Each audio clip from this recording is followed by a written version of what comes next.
Thanks, Mal. Can't believe I'm turning 23 again. It's wild. I know, man. I turned that just a while back. 15 straight years of 23. It's wild.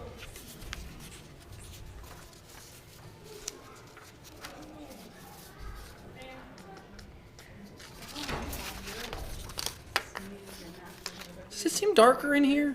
Okay. That's why there's too many light switches for this room. There's 4 over here. There's like 3 or 4 back there.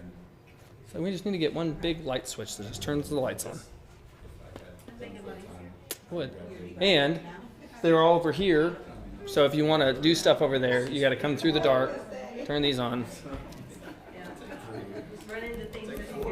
Yep.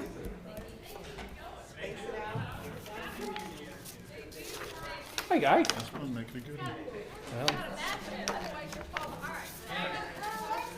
I'm more of an M. Night Shyamalan guy. I like the last one to be a little bit of a twist. You're like, what? Didn't see that coming. Tonight, The Man of Lawlessness. Wait, what? Didn't see that coming, did you? I don't want to give Jeremy a confidence.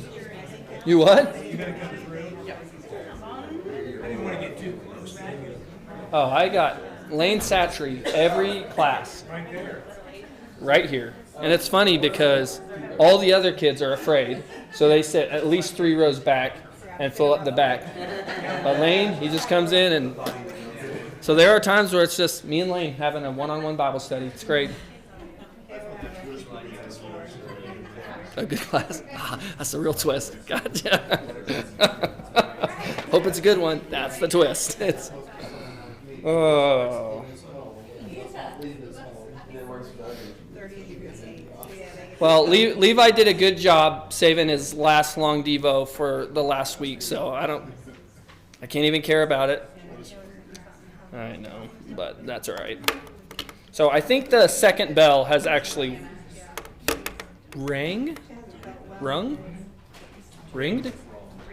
If I'm my 7-year-old, ringed it, so whatever. Well, I appreciate you guys being here, especially if you've been in it for the long haul. Hopefully we've shared some things in this class that are helpful, whether you're a parent, whether you are just a member that's looking to help pass our faith to the next generation. Hopefully some of the things you've taken from this are, number one, none of us are perfect. We're all trying to figure this out together. I am not teaching this class because I am crushing parenting. You're welcome to come shadow me, and you will find out pretty quick. I have no idea what I'm doing. But obviously, when we let God be our guide, we're going to have much greater success, and when we work together. And so I've appreciated the comments and what you all have shared with me both during and after class. And hopefully, if anything, this class has kind of just given you some inspiration and some hope that there are things we can do to help our kids' faith to stick with them long after they've graduated. This morning, I went to breakfast with 2 guys that I have known my whole life. One is my brother, so it's kind of cheating. He's not even like a real friend, but we try to make it our habit where once a week we'll get together and just kind of talk and share things that are going on in life and talk about our faith. And this morning, leaving breakfast, I was kind of thinking about our conversation and thinking about this class. And I thought, me and those 2 guys, we grew up together. We went to the same church. We grew up in very similar families. But we also had friends that spent time with us who were not at breakfast with us this morning. And some of them, it's because of distance. But some of them, it's because they walked away from the faith. They don't have a faith anymore. And as I was driving in this morning, I was just thinking, what is it that made our faith stick and not some of these other families? And I thought, maybe it's like me and my brother, so maybe it was just like really good parenting. But as I've shared in this class, like I've got siblings who have had this is what we prepared for. It's okay. It's not mine, is it?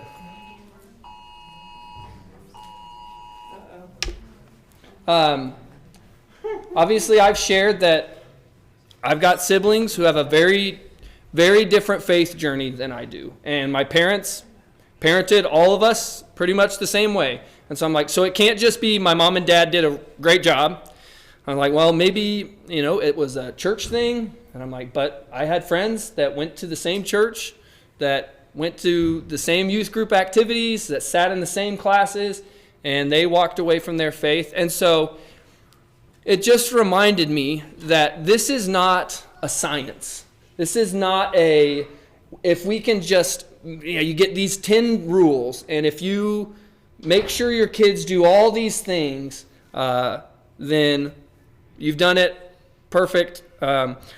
The passage, Proverbs 22, verse 6, train up a child in the way he should go, and when he's older, he will not depart from it. I think sometimes we take that verse and think that it means that if I do my job as a parent, like 100% success rate. And I do think, yes, if I'm doing all the right things and helping my kid work through everything all the right ways, then yeah, they will grow up the right way. But people are still people. And I'm constantly reminded of the fact that God is the perfect father, and yet some of his children rebel. There is no father as perfect as God. And yet we read through Scripture, and you read story after story after story of his children who were provided for, taken care of, all the things that a good father should do. God did it, and they still chose to walk away because we still have a choice. And so it's a reminder to us that we have a responsibility as parents and as the church. But at the end of the day, I know last week I said that this was supposed to be kind of an encouragement. I'm going to get there. At the end of the day, our kids still have to choose it for themselves. And I think we can do some good things to help set them up for success. But at some point, their faith has to become just that, their faith. And I know that may not sound like an encouraging thing. It's like, oh my goodness, I can do everything right, and my kids still choose to walk away. The reason I say that as an encouragement is so that we show ourselves a little bit of grace. Because I think there are parents who probably look back and think, if I had just done this, if I could just change this one thing, because we don't want to believe our perfect little child would choose to walk away from God. So it must have been somewhere along the way that I messed up. And the truth is, that's just not how it works. Everyone makes their own choices. And so I want tonight for us to talk a little bit about the ups and downs of what sticky faith looks like. Because yes, ideally, my child's faith just looks like an incline. Always growing, always moving closer to God. That's just always the trajectory. But most of us could probably look back on our own faith and say, that's not what it looks like. It's got ups and downs, and sometimes some really lows, and sometimes some real highs. And I'm trying to work that way, but it's a process. And recognizing that for ourselves helps us understand that that's what our kids are going to go through as well. And that's normal, and that's okay. And I think we need to be willing to let go of the reins a little bit, to do our part, but then to let go of the reins and trust God that he's going to do his part, and also understand that God works with us through the ups and downs. And so,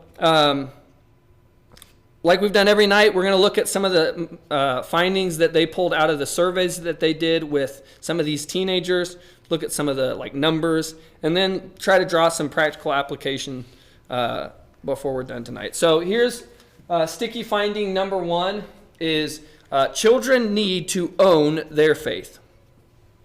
Already at a young age, I find myself trying to take my faith and just stuff it into my kids. Like, if my kids can just believe what I believe, then they'll be what they need to be. And the truth is, And I hope my kids' faith doesn't look just like mine. I want my kids' faith to be even better than my faith. In 2 Timothy chapter 1, verse 5, Paul's writing to Timothy, and he mentions his mother and his grandmother. And he talks about how the faith started with them, but then he says it's your faith. It's not their faith. It's your faith. And I don't know exactly when it happens. I'm sure it's at different ages for all kids. But somewhere along the line, our kids stop leaning so much on our faith as what supports them and holds them up. And they begin to build a faith of their own, or at least they should. Unfortunately, I think the reason why so many kids are leaving the church when they graduate from high school is because it wasn't their faith. Never was their faith. We're like, oh no, we've got young people who are walking away from their faith. No, they're not. They're walking away from your faith because it never was their faith. And when it's not yours, you don't feel that same sense of responsibility to it. I already mentioned my dad told me when I was younger that if I wanted a car, I could either buy my own car or I could use the old minivan. And so the Bird. I mean, look, that car, it soared. So we took it to college, and I'll just be honest. I knew this isn't really my car. This is my dad's car. And Carrie can tell you, there was a time where the driver's side window, if you rolled down the driver's side window, it got stuck. And we knew how to take off the side panel and push the window back up, but it took work. And so you would go to a drive-through, and it's like, got to decide, how much do I really want to do this? And so if you're with people and you don't want to be embarrassed by having to open the door, because that's always embarrassing, you just roll the window down. And then they're like, why don't you roll the window back up? It's like, nice night. It's like, it's 32 degrees. I can't roll my window up. And so there was a night where we had rolled the window down, and not my car. I don't really care that much. And I parked it. And it snowed that night. And I got pictures from Carrie and another one of her friends who had gone and seen the Bird just sitting out in a parking lot filled with snow. And they swept it out for us and sent pictures. And I was like, oh, I forgot it was parked over there.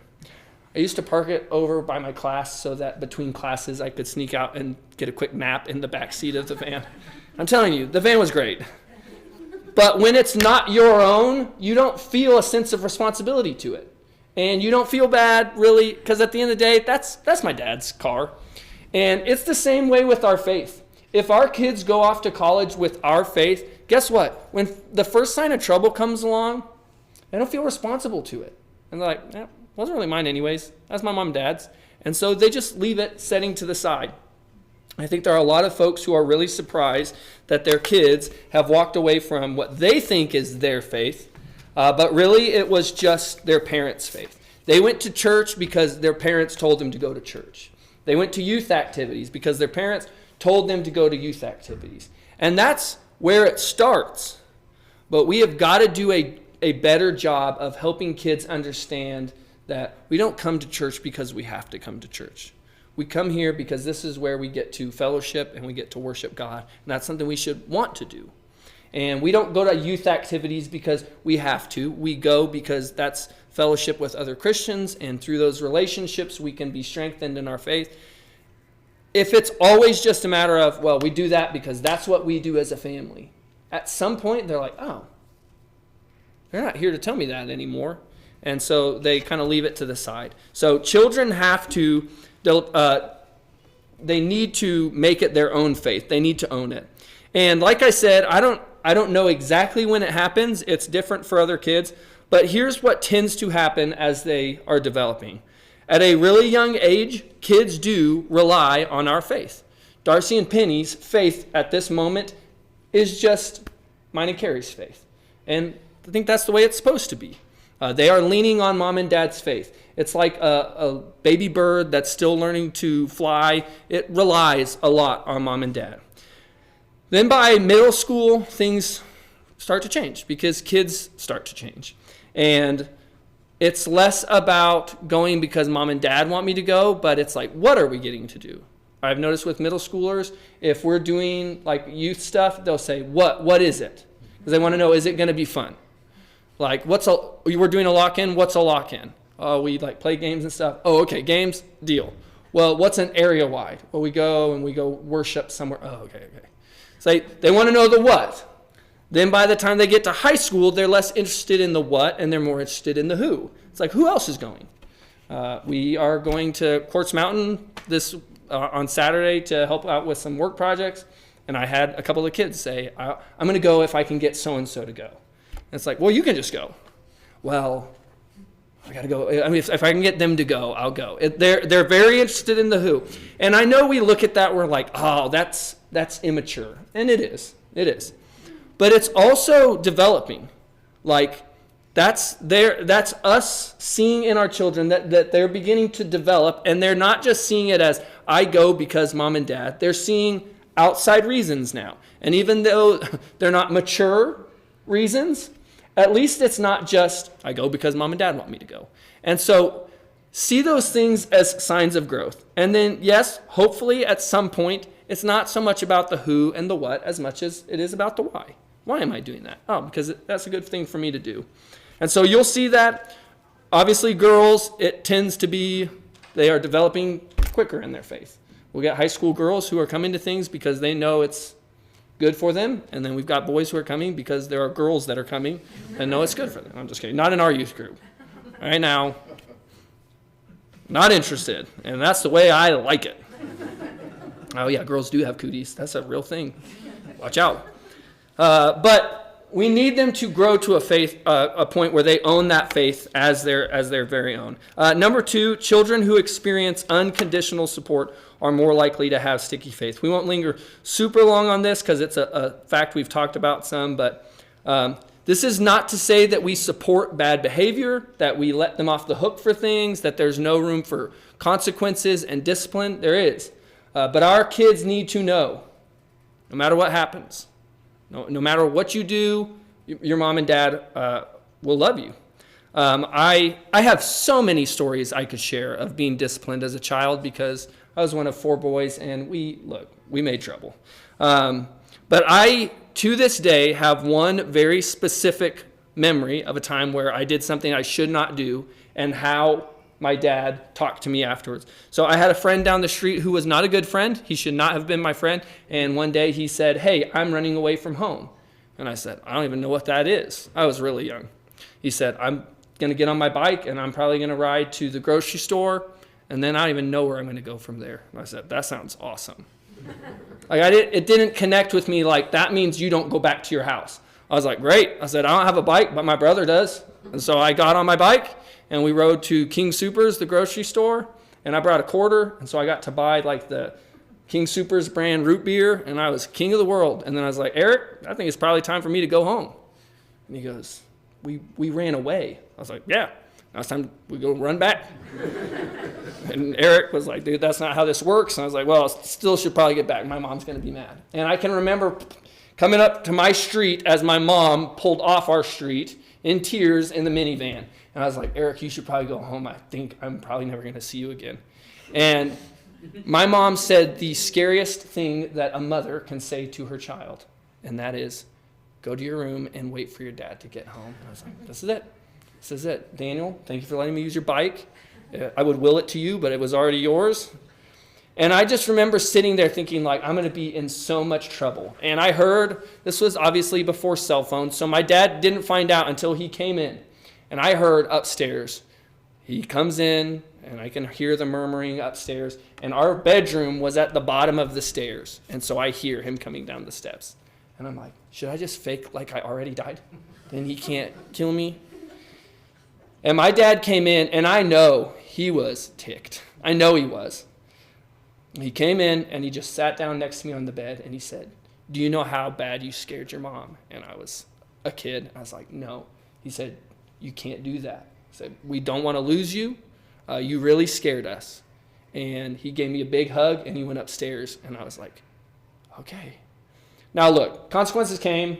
Dad still got his way in the end, and I was punished, and I couldn't go to friends' houses for a long time. Did not hang out with Eric again. which is why he stabbed me with a pencil later, but that's a story for another day. The point of that is there are lots of times where I got in trouble, but that memory still stands out to me because it was a moment in which my dad had every right to blow a gasket and come in and say, like, what are you doing? You're probably 10 years old, riding a bike to the grocery, like, what are you thinking? And he came in and he reminded me how much he loved me, and he gave me a big hug. And I knew I was still in trouble. And there's something about that, we're disappointed in you, that sometimes is worse than getting in trouble. But at the same time, I knew, like, I'm not in trouble because I just made my dad mad. I'm in trouble because I did something that hurt my mom and dad because they care about me. And that's what we need to try to do for our kids. I read recently in a book that my wife asked me to read, and I'm glad she did, that frequently when we are disciplining our children, it's what we should be doing is trying to disciple our kids. We want them to grow to follow Jesus. But really, usually what we're doing is just trying to take control of the situation. I'm frustrated. I want them to do what I want them to do. And so I'm trying to take control back. And if we shift our mindset away from that to an idea of like, I'm trying to help my kid grow to become a disciple of Jesus. That's what I'm looking for. And one of the things they need is that unconditional support. That idea that no matter what you do, the relationship may look different if you make certain choices, but I'm always going to love you. And we'll talk more about this here in a second, but unconditional support is super important for kids. They still need consequences, still need discipline, but they need to know that no matter what, you love them. All right? And then number 3, there we go. Was number 2 ever even up there? You would think by the last week I would have it figured out. You could have said something, Craig. You could have said something. I need your unconditional support too. All right, number 3. That's up there. Growth and change are necessary, and they are often messy. What that means is, as kids grow, just like psychologically, naturally as changes happen within them, any change in their life is going to affect every part of their life. As they grow and develop just as kids do, that's going to affect their relationships. That's going to affect their school. Maybe not drastically. That doesn't mean like every kid, once they start going through adolescence, becomes a terrible student. But if you have teenagers, many of you remember the day where you're like, who are you? And where's my child? Because as it's not like one thing inside our kids change and then everything else stays the same. Something begins changing within them, and it affects everything. And so it's only natural that we see that change within their faith as well. And as our kids are working through what is easily the most change they go through in any other phase in their life, it is normal that we would see ups and downs when it comes to the way they see God. I've had parents before who say, my son loved coming to church. He loved his church friends. He talked about God all the time. And then it felt like overnight, he wasn't interested. I feel like I'm having to drag him to church. What changed? And the answer is your kid. And I know that's really hard. And we want to be able to just find out like what's the quick solution. Sometimes it's our kids are working through changes and they got to find their way through it. And we're patient with them, and we love them, and we work with them, and we help them through it. But kids, we can't expect that as they're dealing with these enormous changes in their life, that they're going to have the maturity to understand how to not let that affect other things. I don't even always do that very well. If something negative happens at work, that usually comes home with me. I just found a crumb on my shirt. That's strike 2, guys. You didn't tell me about the PowerPoint, and you didn't tell me about my dinner still on my shirt. If I get to the bathroom and find out I've got something in my teeth, we're going to... So this is just a reminder to be patient with yourself and be patient with your kids. And understand that as they go through those changes, it's going to affect different parts of their life. And rather than just seeing it as, oh no, they said they don't like going to church. This is it. This is where the beginning of the end. Maybe not. Maybe it's just a phase they're working through. And if we attack them during that phase, it just is going to push them deeper into that. If we are patient and we answer questions and we work with them, they can work through it. But usually what happens is we go through this cycle where it's like we recognize our kids are changing because that's a normal thing that happens. And then we see that, like those changes are affecting their faith. And so as parents, we get scared because it's like, like I don't want them to lose their faith. And so the idea is remembering this. When we see that, it's not a death sentence on your child's faith. Sometimes growth and change, which are necessary. I don't want Penny's faith to remain the faith that she has right now. It's an incredibly immature faith. Darcy, the other day, asked what fasting is. And I was like, oh my goodness. She saw it on the banner in the auditorium. She said, what's fasting? And I just said, it's when we take something that's very important to us and we put it aside for a little while so we can focus on God. And she's like, I don't understand. I said, like if you one morning, instead of waking up and watching Bluey, would wake up and read your Bible instead. She goes, why wouldn't I just read my Bible later? I was like, okay. And it's like a reminder that my kids' faith is still growing. And they're wrestling with things. And I want it to grow, and I want it to change. But as things grow and change, it doesn't always grow just straight up. Sometimes it's messy, and we got to be patient with our kids. All right, so those are the findings. I think I've got like 12 minutes here to get through the rest of it. So here's the practical stuff. And obviously we've already hit on some practical things. But number one is we need to work on fostering a lifelong friendship with our children. I know, look, we talked about this early on in the class. I know this is not everyone's approach. And I am certainly not advocating for like just being a buddy as a parent. Kids need moms and they need dads, and they need to respect them. And I've seen too many moms who their daughters just treat them like one of their friends, and too many boys who just treat their dads like one of their buddies at school. That's not what I'm talking about. But we need to be working on not being a drill sergeant, but trying to foster a real relationship with our kids. Because at some point, they do leave the home. And if there's not a relationship there, that's the end of it. We've reached the end. But if you have that relationship with your kids, even after they've left the home, and even though they're not under your authority anymore, they still look to you and they still ask questions. My dad and I, we're friends. Look, he's not still coming to my bedroom and telling me, hey, you're never going to Eric's house again. Though, let it be known, I never went to Eric's house. He had a huge dog. But my dad's not disciplining me in that way, but there are times where I'm dealing with stuff, and I'll call my dad, and we'll just talk about things.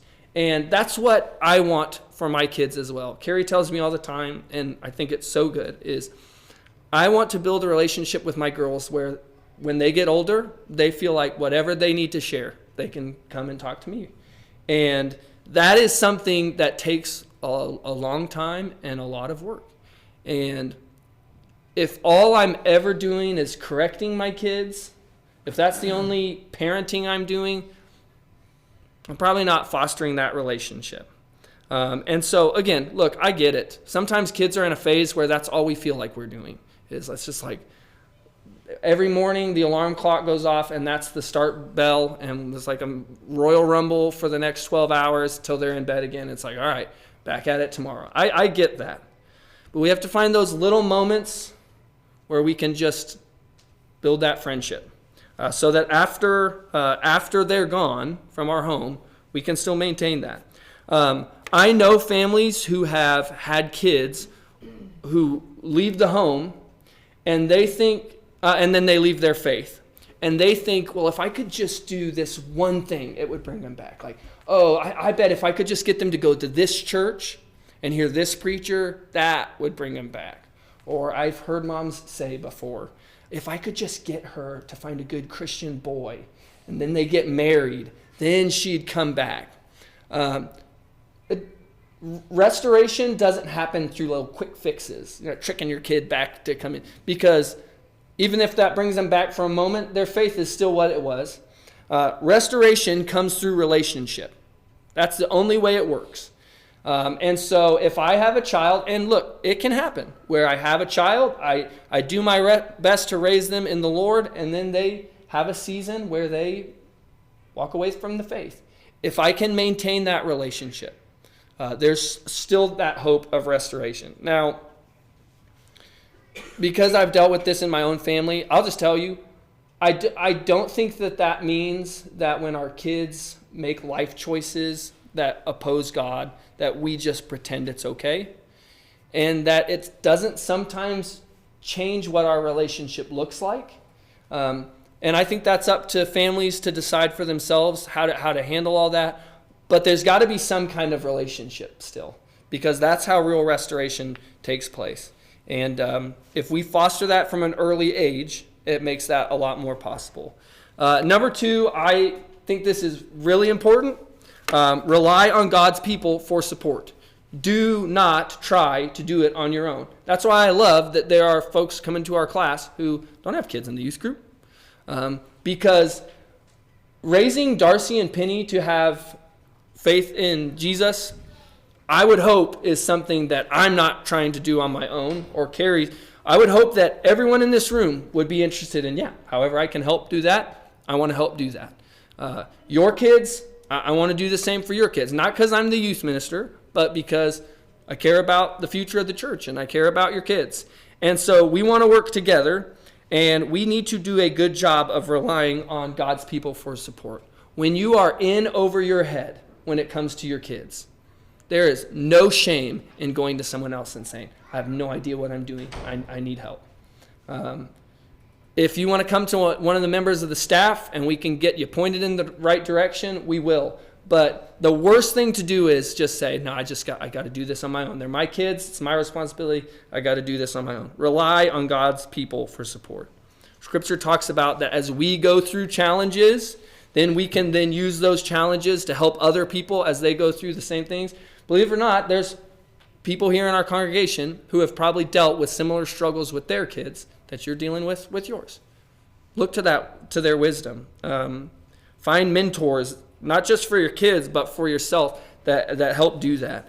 And then get your kids plugged in, involved, getting to know other kids their age, so that God's family can work together to maintain that sticky faith. And then number 3,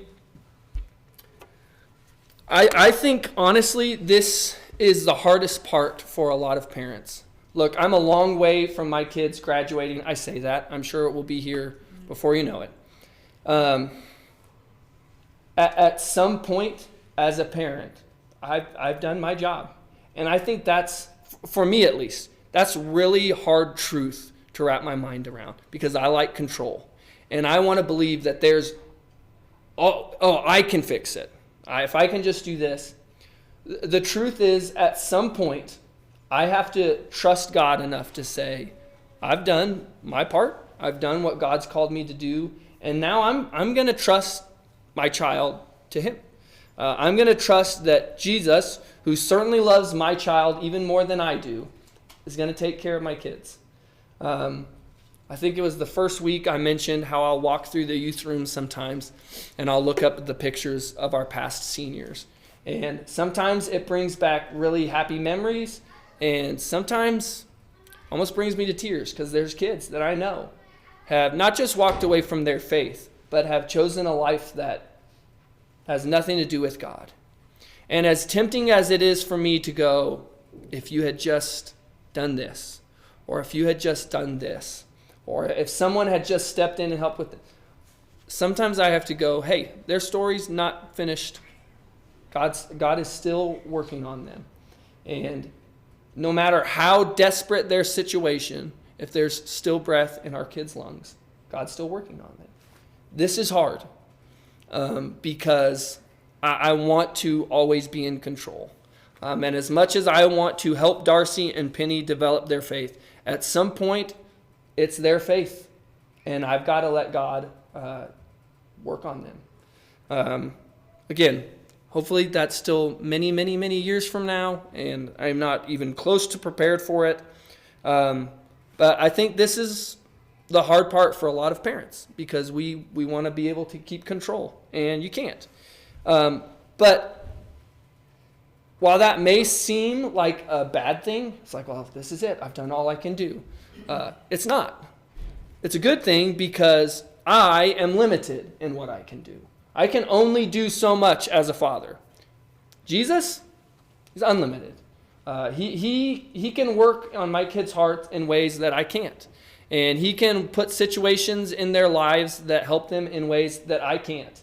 And so while, yes, it may be a situation where we look at it and say, oh no, my kids have left the house and now, like, what else am I to do? I am handing my child over to someone who is significantly more equipped to take care of them. And if I've done everything in my power up to that point, that's a good thing. They're not cutting me off. I want to continue to be a source of encouragement and support in their life. But that's the point we're working toward, is where we get to say, all right, God, I did my part, and now here you go. I've talked to guys who do like high school coaching, and it's like, it's really hard because you put a lot of work into these boys, and then they go off, and you don't know what school they're going to go play for, and they'll go play for some school where they get a coach that's a terrible coach. And you're like, I did all this work, and I handed him over to some clown who doesn't know what he's doing. This is not a situation like that. This is, I am very limited and can only do so much. And now it's like, I'm like, finally, I get to give them to God fully and let him do it. And so, look, I don't mean that that's like a, now I wash my hands and job's done, kids are out of the house. Don't call. Please, grandparents, they need babysitters. We need babysitters. That's for the camera. Just kidding. My in-laws do a great job of not just babysitting, but being great grandparents. They're not great grandparents. Okay, I'll be quiet. Do you see what the teens have to deal with? Sometimes I just don't know when to be quiet. But prepare yourselves now for that point in which, whether it's your own children who are leaving the home or our own kids here at North MacArthur who, man, when we have that senior banquet and it's time to send them off, we don't do it thinking like, oh no, now there's nothing we do. We send them off going, God's in charge now. And hopefully we can continue to be a source of strength for them. But he is certainly more equipped to handle them than we are. Guys, I appreciate you coming. Are there any other thoughts, comments, critiques? All critiques need to go directly to Tim, please, because when he comes and tells, I don't even listen. For reals, thank you. Look, this is just information. If you would like to read the book Sticky Faith, it covers a lot of the material that we covered in this class. I'll just tell you, I read it. There are certain things I did not share in this class because I don't know that I wholeheartedly agree with all of it, but I also reserve the right to 7 years down the road after raising my kids be like, oh, I should have taught that. That was right. But give yourself some grace. None of us are perfect. Remind yourself that as long as your kids are alive, it's not too late. No matter what they're going through, it's not too late. And then just trust God that he's going to help take care of your kids. Let's close with the prayer, and then we'll be all done. Lord, thank you so much for all the ways you bless us.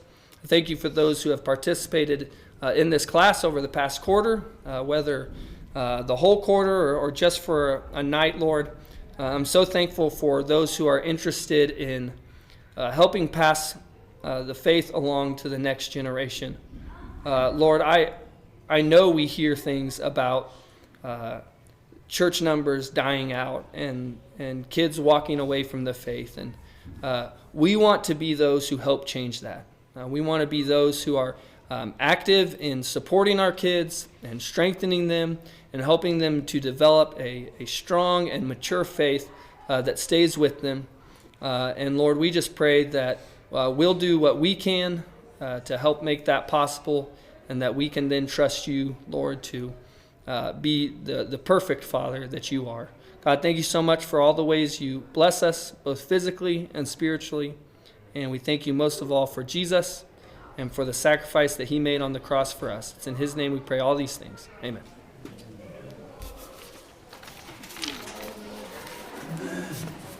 Oh, and also the gym is closed tonight, so prepare. The kids are going to descend